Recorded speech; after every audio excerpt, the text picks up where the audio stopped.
Next stop for the ARCA RE Series is next Saturday, where things will heat up in Nashville. It'll be the 15th race of the 2007 season. A year ago, it was Bobby Gerhart that was challenging for the championship, but in the end, it was Frank Kimmel who came home winning the championship for the 8th time. Again, we're back in action next week, next Saturday at Nashville. But right now, the story is Pocono, and the story is, well, can Jeremy Clements go all the way the remainder of this race? Odds would say not possible. He'd be making almost 7 miles to the gallon, where most of the time you hear it around 4 miles to the gallon is what they will get on fuel mileage. You may stretch it and get 4.5 miles a gallon, but I haven't heard of anybody. And obviously, we've got a lot of caution laps, and that's what they're banking on, but I still don't think it's quite going to reach there. Lights are still on in the pace car, meaning that we won't get the green flag when they get to the start-finish line. Right now, they're going through the tunnel turn.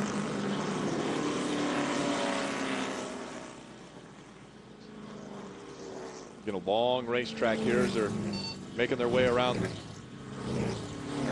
Let's see if we can make some contact with Frank Kimmel, who's out here right now running in the 7th position. Hey, Frank Kimmel, Phil Parsons up in the speed booth. You got a copy? Phil, how you doing, man? Good. It looks like your day's going pretty well. You got some good pit strategy. You're up in the top 10 now. You've got a lot of good cars behind you, but you should have enough fuel to get to the end, right? Phil and the guys in the pits have done a great job. Yeah, we can make it to the end without any problem. If these tires hold out, little tire issue this today, and people blowing a lot of left front tires. So we're just trying to be conservative and get to the end of this deal, and hopefully we can race them at the end.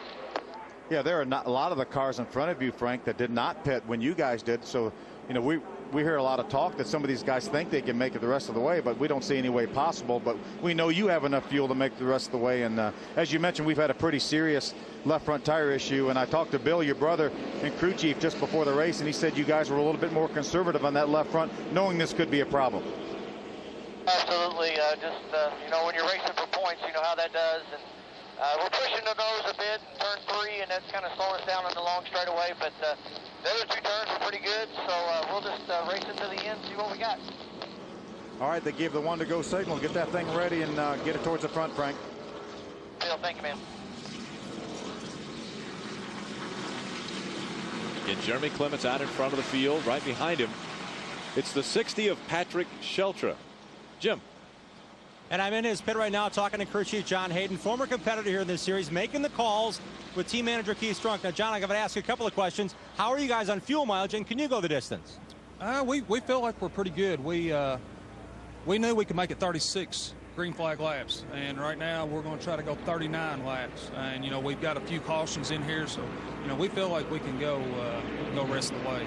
Patrick, as a dirt tracker, got that out of his system here. Any damage to the car and any worries about the handling of the car? No, he said everything is fine with the car. Once we went back to green there, once he got down on the apron there, it tore kind of bent the left front, the fender, the valance, all that stuff under the car. We got all that pulled back out. But he said when he went back to green there, the car felt good, just like it was before. So, we're looking for a good top 5 here, if not a win. This is a car that Denny Hamlin drove at Joe Gibbs Racing Stable in the Nextel Cup Series. It's their first chance to have this car in race conditions after testing in Nashville with a bunch of changes. This team looking for a very strong finish. Well, so far, Patrick Sheltra, his best finish in the ARCA RE Series was 4th earlier this year, actually at Berlin Speedway. So he's looking to improve on that today, and right now running in the 2nd position, thinking they can make it the rest of the way. Yeah, I think he'll come a lot closer than the 3 of Jeremy Clements, because he did, as he mentioned, they had about 39 to 40 laps to go. Jeremy Clements, what we figure, has 55 laps to go, or 53. 54 laps 54. of racing for Jeremy Clements. He's out in front of the field. The green flag flies. Sheltra slow on the restart. Dominic Casola almost getting into the back of him as the field tries to get by Patrick Sheltra. Now here comes Bobby Gerhart making his way up to 3rd. Good move by Bobby Gerhart. Back to Sheltra. Back up to speed now on the outside. 3 wide from turn number 1. There's Brian Silas right there. Riding along with Brian. Here's Bobby on the inside of Patrick Sheltra. Going to bring the 22 of Josh Wise with him. There's Frank in the 46. 3 wide going in the tunnel. Whoa, problems. Trouble. Gerhart gets turned around. Sheltra got into the back of him. Now he slows down. Gerhart into the wall hard in the tunnel turn. They start to slide behind him. Joey Nowhere Miller's to go involved. on the racetrack. A lot of damage. Ooh, looks like the 47 came in there. Philip Magilton, there's the 07. Billy Tanner involved. It looked like Bobby Gerhart has such a bad angle going in the corner in the tunnel turn that he tried to move up a little bit to get a little bit better angle, and then he made contact. See Bobby right there. That's a hard hit in that tunnel turn there. You get upwards of 190 miles an hour on that long pond straightaway where there's Tom Birdie, the 25 car, Joey Miller, the 32 on the inside, and something happens going in that tunnel turn and you make some hard contact. And you see Bobby stuck up against the outside wall right now. We're getting a report from the ARCA RE/MAX officials that they may red flag this race to try to clean this situation up and attend to the drivers here. Sure enough, the red flag in the hands of the flag man now as he's about to display that to the field. They continue to show the yellow, but he does have the red flag in his right hand, telling everyone to slow down. I'm guessing they'll figure out where the best place to stop the cars on the racetrack will be. Yeah, the field has stopped over going into turn number 1, so that's where they will. That's there. You see him right there. Jeremy Clements, our leader. Dominic Casola running second. Josh Wise third. Frank Kimmel fourth. That's where the field will stop. But right now, all the importance right now is over in that tunnel turn, making sure all those drivers are okay. Everyone's attention focused back on the back part of this racetrack. Again, a triangular racetrack. In turn number 2, we call it the tunnel turn. There's a tunnel that goes right underneath that turn, where all the cars have piled up. There's Joey Miller right there standing with one of the safety workers. We see him walking around. That's a good sign. You see he had a lot of contact on the inside of that car. A lot of damage to the left side of that 32 car. On the replay, we saw the car actually got up on top of the 32, it looked like.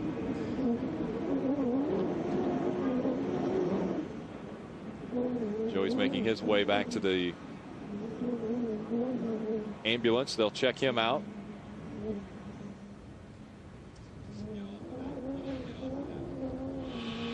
See Bobby Gerhart having some help from the safety crew here. He's going to unstrap, get out of his number 5. At the very least, and something like that happens, it'll knock the wind out of you. You hit that wall and just expels the energy out of your lungs, and it takes you a few moments to try to get it together before you can even breathe. So I'm sure that's what Bobby's facing right now, and that was a hard hit. And you know, one of the worst places for that to happen is going in the tunnel turn. I've always thought one of the most difficult and challenging turns in all of NASCAR was a tunnel turn here. You know, that's where you know, our racing legend Bobby Allison had a serious accident back in 1988 that essentially ended his career the same year that he won the Daytona 500 for the 3rd time, I believe, and right over here in that tunnel turn. So. What makes it so difficult, we see another one of the drivers back out of the car. What makes it so difficult right now for Bobby Gerhart is his car is turned around and facing the other direction, and so the driver's side is right up against the wall. So you see the safety crew member trying to help Bobby Gerhart as far as how to get out of that car. Bobby going to try to undo the Hans device there. That's a good sign that he's able to do all that stuff himself. You can see him working his hands and taking his helmet strap loose and trying to get his Hans device loose. And that's a situation like that. When you have a hit like that, that's when you really appreciate having a Hans device and some sort of a head and neck restraint system that will keep your head from moving any farther than it has to. There's the 39 car right there. That's Corey Rabinold. A lot of damage to that car. He was on pit road. There again, you see Tom Birdie in the 25 car. The safety workers that are attending to Bobby Gerhart are actually standing between the safer barrier and the old outside wall. That was Philip Magilton that we saw earlier getting out of his car, the 47, and making his way to the ambulance as well. So I believe right now we're still just waiting on Bobby Gerhart to climb out of the number 5. It may be difficult for Bobby to get out of that car, because if he's touching that safer barrier, you see how much higher that safer barrier is than the top of the door, and there's barely enough room to crawl out between the top of the door and your roof. So if he loses another 3 inches or so being up against that wall, then he probably cannot get out of that car right now. And you see the tow truck is going to try to pull that 25 car of Tom Birdie away from the 5 so they can move the 5 car away and get Bobby Gerhart out of that car.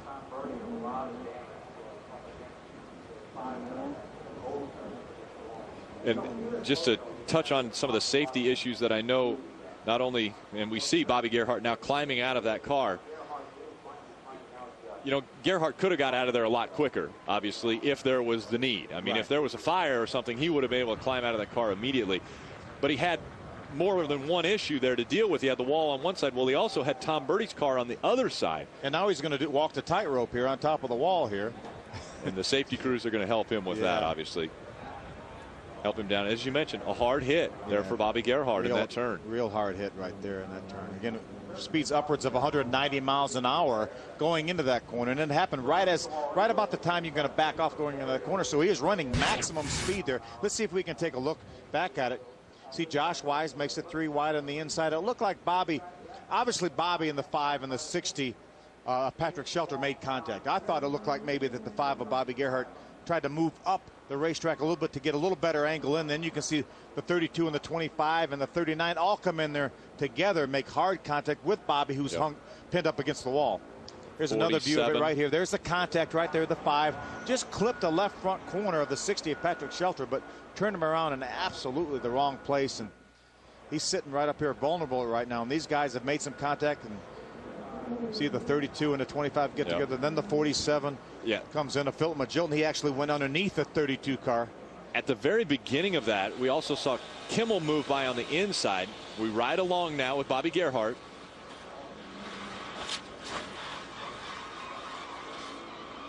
It's not over. Wow, that you would think it was over, but that secondary hit even sounded worse than his initial hit to the outside wall. Again, Frank Kimmel early on went by that accident, and Michael McDowell currently second in the points. He went by later on in the accident in the grass.